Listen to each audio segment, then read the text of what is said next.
श्रद्धा अभय मिरजकर अखेर पोलिसांच्या कचाट्यात। विषय असा आहे टीचर मॅडम की तुम्ही काय काय माझ्यापासून लपवताय ते सगळं मला माहिती आहे। हा पेनड्राईव्ह तुला कोणी दिला? त्या व्यक्तीने ओळख नाही सांगितली स्वतःची, फक्त पेनड्राईव्हची इन्फॉर्मेशन दिली। सर काय झालं? टीम तयार कर सर मॅडमला इन्फॉर्म करायला। ते मी करतो, तू ऐक माझं, टीम तयार कर Yes, sir. पटकन।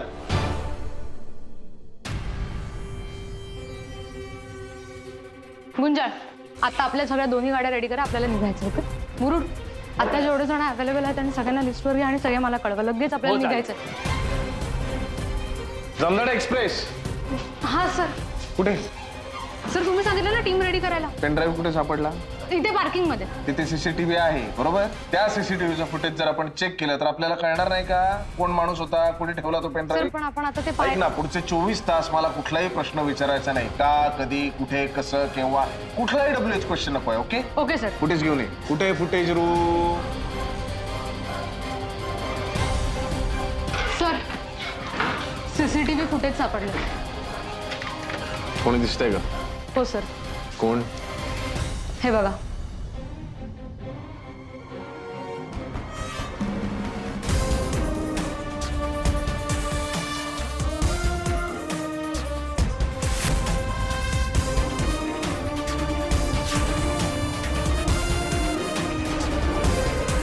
मला एक गोष्ट कळत नाही मॅडम, चुकीच्या गोष्टी करणाऱ्यांना तशी प्रामाणिक माणसं कशी भेटतात? तू बघा ना, तू काय त्याचं नाव, तो पोरगा तो तुमचा अक्षय, अक्षय, तुम्ही त्याला काही केलं नाहीत ना? हे बघा, त्याला हात लावायचा नाही ना? मारायची गरजच पडली नाही मॅडम। मी त्याच्याशी बोललो, इथेच तो बळा सगळं सत्य ओपून मोकळा झाला।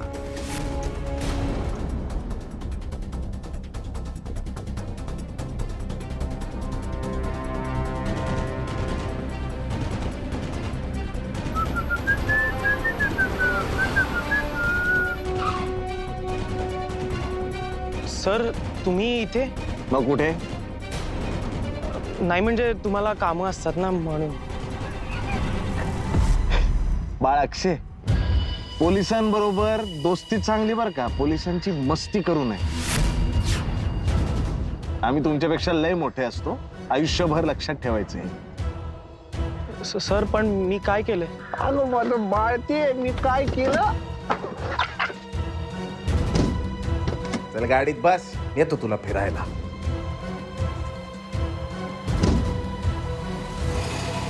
तुलाही काय काय केलंय अक्षय, तुलाही माहिती।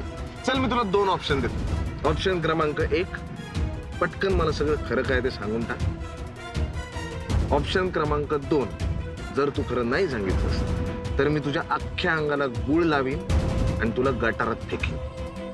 गटारातले जे उंदीर असतात ना, त्यांना एक चांगली डिश मिळेल ना, गुळात सकट अक्षय, लचके तोडतील तुझे। पटकन मला सांग, तो पेनड्राईव्ह तूच ठेवला की नाही? सीसीटीव्ही फुटेज मध्ये पाहिलंय मी तुला।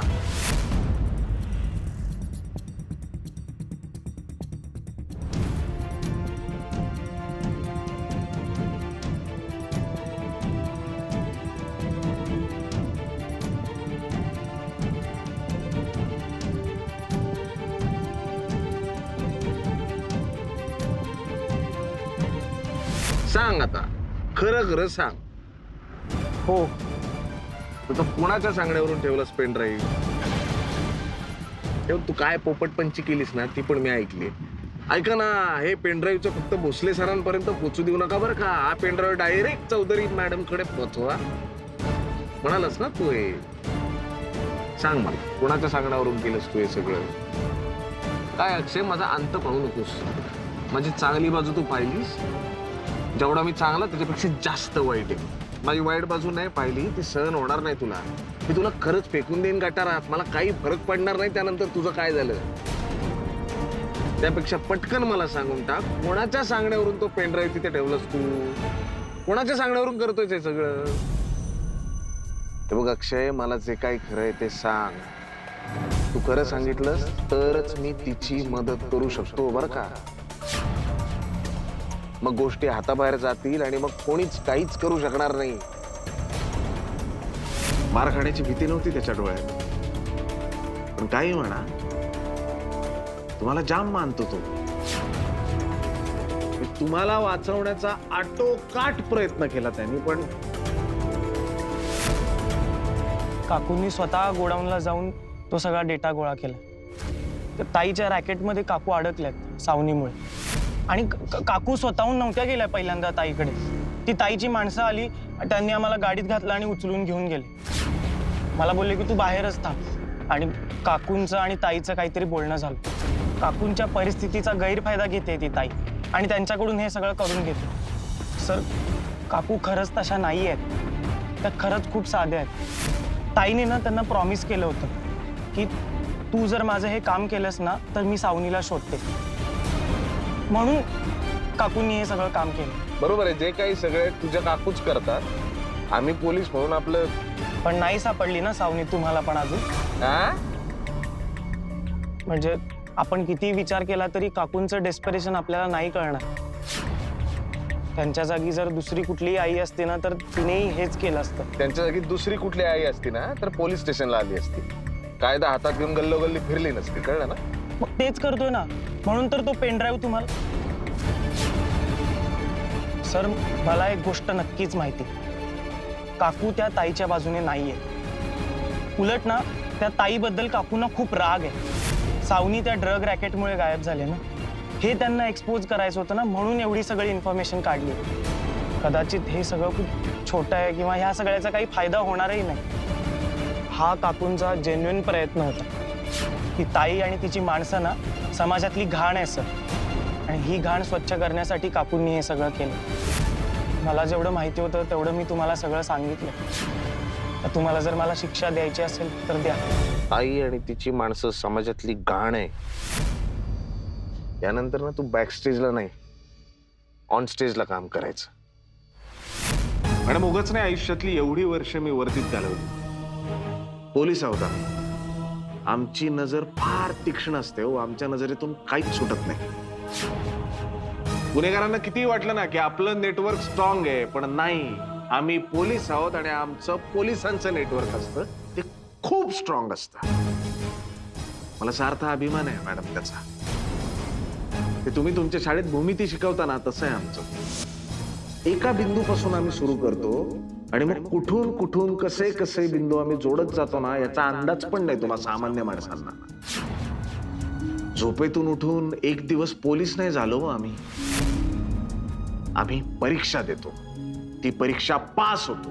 आम्हाला या सगळ्याचं प्रशिक्षण दिलं जातं आणि म्हणूनच मी इथे आणि तुम्ही तिथे आहात, कारण आमच्या अशाच एका बिंदूंनी तुमची टीप दिली होती आम्हाला.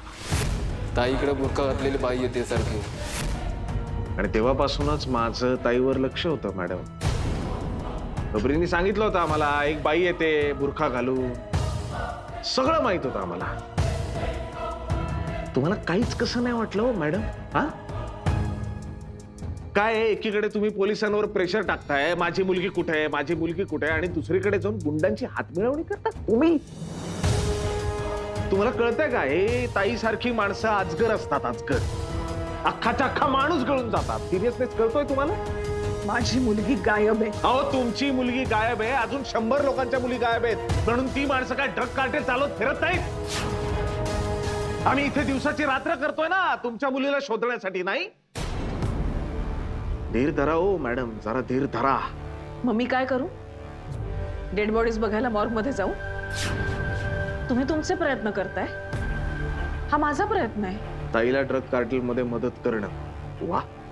माझ्या आईने मला एक यक्षाची गोष्ट सांगितली होती. एकदा एका माणसाला एक यक्ष भेटला. तो त्याला म्हणाला, जर तू माझ्या सगळ्या प्रश्नांची उत्तरं दिलीस तर मी तुझ्या सगळ्या इच्छा पूर्ण करीन.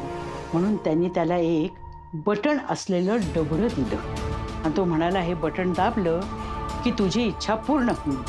पण हे बटण दाबल्यानंतर जगात कुणाचा तरी एकाचा बळी जाईल. आता त्या माणसाला खऱ्या अर्थानं यक्ष प्रश्न पडला. एका बाजूला या सगळ्या जगातली ताकद, तर दुसऱ्या बाजूला या जगातल्या एका अनोळखी निरपराध माणसाच्या मृत्यूचं ओझं. हे पापच म्हणायचं की?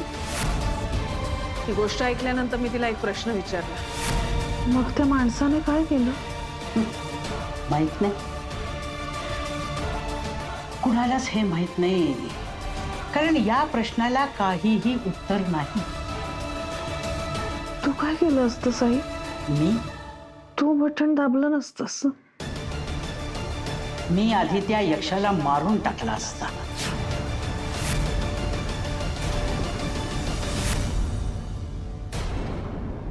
अशा प्रश्नामुळे एखाद्याला घाणेरड्या दुविधेत टाकायचंच नसतं.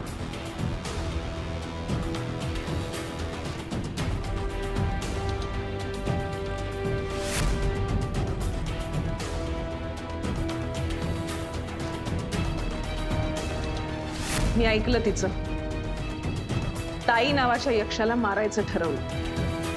तुम्हाला आमच्याबद्दल काय वाटतं मला माहित नाही, पण आम्ही सर्वसामान्य माणसं. एखादा किडा सुद्धा सापडला ना तरी त्याला कागदावर ठेवून आम्ही बाहेर सोडतो, मारत नाही. मग मला माझी सावनी शोधून देतील हे आमिष दाखवलं म्हणून मी इतर मुलांचा जीव धोक्यात टाकेन? जिवंत तरी राहीन का मी त्यानंतर? पहिल्यांदा जेव्हा ताई जबरदस्तीने आम्हाला घेऊन गेली त्यावेळेला मी खूप घाबरले होते, बिथरले होते. माझी मुलगी शोधून देणार म्हटल्यावर त्या परिस्थितीत माझा विश्वास बसला त्यांच्यावर. पण नंतर माझ्या लक्षात आलं की ही माणसं म्हणजे समाजाला लागलेली कीड आहे. पोखरून टाकलंय त्यांनी सगळं. सावनीसारख्या मुली अशा ना तशा बळी पडतातच. मी या घाणीत उतरले ती घाण वाढवायला नाही, तर शक्य तेवढी ती स्वच्छ करायला. आणि म्हणून मी ती सगळी इन्फॉर्मेशन गोळा केली आणि तुमच्यापर्यंत पोहोचवली. हे जे तुम्हाला दिसतंय ना ते हिमनगाचं फक्त टोक आहे, टोक. 70 ते 80% बर्फ खरा खाली आहे, जो तुमच्या नजरेत पण नाही आलाय अजून. ती मला माहिती आहे माझे प्रयत्न खूप छोटे आहेत, पण मी प्रयत्न करते ह्याचं समाधान आहे मला. मला सांगा, ती जी इन्फॉर्मेशन तुम्ही आमच्यापर्यंत पोहोचवली ती आमच्या हाती लागल्यावर आम्ही 100% ताईच्या घरी रेड मारणार याचा अंदाज होता तुम्हाला. मग तरी तुम्ही तिथे का थांबला? आम्ही याची वाट बघत होता का? तुम्हाला पकडून घेऊन जाऊ अशी भीती नाही वाटली तुम्हाला? मी तिथे थांबले नसते तर ताईला आणि तिच्या माणसांना माझ्यावर डायरेक्ट संशय आला असता आणि आज ना उद्या त्यांनी मारलं असतं मला. त्यापेक्षा इथे येऊन खरं बोलण्याचा प्रयत्न करणं मला जास्त सोपं वाटलं. फार मोठा पंगा घेतला तुम्ही मॅडम. यालाच तर कॅल्क्युलेटेड रिस्क म्हणतात. सगळ्या शक्यतांचा विचार करून ज्यामुळे कमीत कमी डॅमेज होईल ते करणं.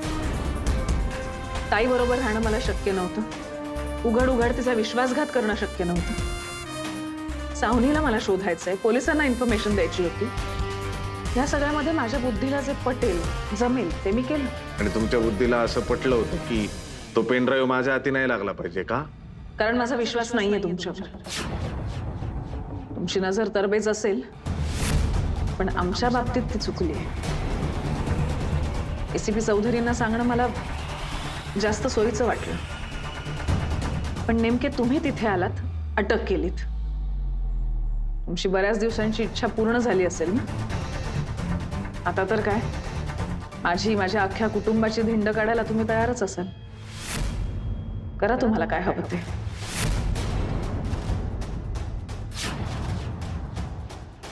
जा तुम्ही. जाताना फक्त मागच्या दाराने जा. पोलीस रेकॉर्डमध्ये तुमचं नाव येणार नाही याची काळजी घेईन मी. विषय असा आहे मॅडम, भोसले चिडतो, भोसले संतापतो, भोसले वाटेल ते बोलतो असं सगळेच म्हणतात, पण भोसले माणूस म्हणून वाईट नाही. आणि याहीपेक्षा पुढचं म्हणजे भोसले हा एक निष्ठावान पोलीस अधिकारी आहे. भोसलेचं हे दुर्दैव की त्याला हे स्वतःच सांगावं लागतं. हा, आणि सगळ्यात महत्वाचं बरं का की तुमचा नवरा, ती मुलगी, तो काय महाडिक, नताशा वगैरे ड्रग कार्टेल हे आपलं चालू राहिलं, तो विषय वेगळा आहे. कारण पण आता तुमच्यामुळे खूप मोठं ड्रग कार्टेल आम्ही फोडलं, यासाठी थँक्यू. एक रिक्वेस्ट आहे. ताईला असं वाटायला हवं की मी इथेच दुसऱ्या लॉकअप मध्ये आहे. तुमचा प्रॉब्लेम काय माहितीये? तुम्हाला बोट दिलं ना की तुम्ही हात धरता. पोलीस आहोत ना आम्ही, नका ना शिकू आम्हाला आमची कामं. हा, जा आणि जाताना बुरखा खाली करून जा. हो, thank you.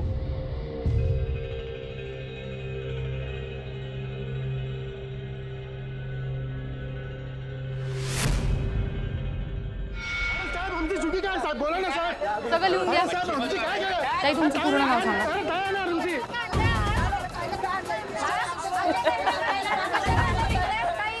Bhosale sir police station आहे ना, आता चार्जेस लावून आत टाकेन तुम्हाला. भोसले सर हो, तुम्ही मिसळ खाऊ घालणार होतात. अहो थांबा, वाटाणे उकडायला टाकले, उकडतील मग मिसळ होईल ना. घाई काय तुम्हाला?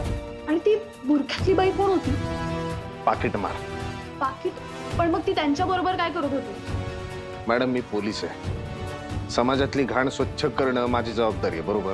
गेलो झाडू घेऊन, जो काय कचरा लागला ती तो घेऊन आलो. त्यातला तो कचरा होता, तिला समजावलं आता नाही करणार ती चोरी. आणि ऐका ना, तुम्ही असं नका येत जाऊ. आपलं काय ठरलंय? एक टीम. बाहेर उभा राहा बरं. येतो आम्ही एक टीम आहे. कन्फर्म. वकील साहब मेरी मैडम छुड़ा लीजिए, मेरी मैडम कुछ नहीं किया प्लीज वकील साहब.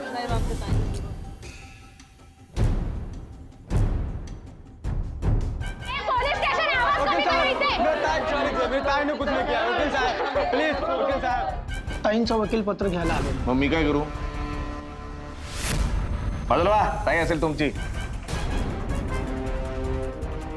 काय जमदाडे? येस.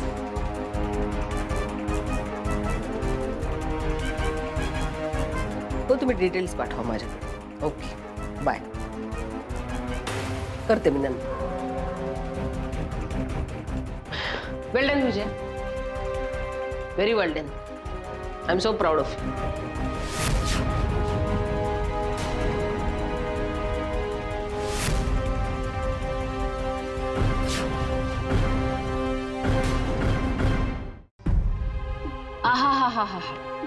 आज किती दिवसांनी परफेक्ट चहा मिळाला पोलीस स्टेशनला. नाहीतर काय होतं ना, दूध जास्त तर साखर कमी, पाणी जास्त तर पावडर कमी. आज मात्र सगळं करेक्ट जमून आलं. परफेक्ट. तू मात्र एकदम मस्त धडक कारवाई केलीस हं? आणि तेही मला इन्फॉर्म न करता. म्हटलं मॅडम जीवाचा कर्जत नको व्हायला. कर्ज? तर मागच्या वेळी नाही का टीप लीक झाली. काय झालं कर्जतला? मी जाऊन उपयोग नाही झाला. आणि मॅडम मी खरंच सांगतो, तुम्हाला फोन केला होता मी, तुमचा फोन नॉट रिचेबल होता. अरे मी ते सध्या गोल्फ खेळायला जाते ना, गोल्फचे लेसन्स घेते, त्याच्यामुळे तिकडे जरा नेटवर्कचा इश्यू असतो. क्या बात आहे मॅडम. हा गॉल्फ वगैरे म्हणजे ऐकायला भारी वाटतं ना. एसीपी मॅडम गोल्फ खेळतात, बाकी खेळांपेक्षा जरा असं वजन वाढतं वेगळं है ना. हा एनिवे, माझ्यासाठी न थांबता तू कारवाई केलीस हे बरं केलंस. आज डिपार्टमेंटला एक चांगली न्यूज मिळाली. कॉंग्रॅच्युलेशन्स. Thank you madam. काय टिप कोणी दिली? नाही म्हणजे आय अंडरस्टँड तुझा सोर्स नको रिव्हील करूस, पण फक्त ज्यांनी कोणी तुला टिप दिली ना त्याला प्रोटेक्ट मात्र करायला लागेल, आणि ती तुझी जबाबदारी. Yes madam. चला पार्टीला जायचं, मी निघते. पण तू ते हे घे. द्या ना. अरे हे नाही रे बाबा, ते ताईचं स्टेटमेंट घे. कमी थांबू? नाही म्हणजे तुम्ही म्हणत असाल थांबायचं असेल तर थांबा, काही प्रॉब्लेम नाही. नाही मी कशाला थांबू. स्टेटमेंट काय चीज आहे रे. हा एवढी मोठी धडक कारवाई केली आहेस, एवढा मोठा हात मारलायस, स्टेटमेंट म्हणजे केस झाडके पत्ती आहे तुझ्यासाठी. घे तू. आयुष्य ना हे असं पाहिजे बघ विजय. आपण गोल्फ खेळतोय, डिनर पार्ट्यांना जातोय, आणि आपल्या डिपार्टमेंटची एफिशियंट माणसं व्यवस्थित काम करतायत, बस. अजून काय पाहिजे? विजय परवा मी जरा तुझ्याशी हार्शली बोलली, त्याबद्दल आय एम सॉरी. मनाला लावून नको घेऊस. ते काय असतं मॅडम, फोर्स जॉईन केली तेव्हाच मनाला लागणं वगैरे हे डोक्यातून काढून टाकलं मी. आणि मी उगाच क्रेडिट घेत होते बघ. मला असं वाटलं की मी तुला अनुलोम विलोम शिकवलं, त्याचा परिणाम झालाय की काय. नाही ते चालूच आहे, कारण मला पण आयुष्यात कधीतरी गोल्फ खेळायचं आहे. अरे गोल्फ खेळण्यासाठी तुला एसीपी व्हायला लागेल. मी एसीपी होणार मॅडम. मग मी काय करू? तुम्ही कमिशनर होणार, मी एसीपी. अरे वाच तू, म्हणजे एक बॅटिंग चालली आहे तुझी. चला.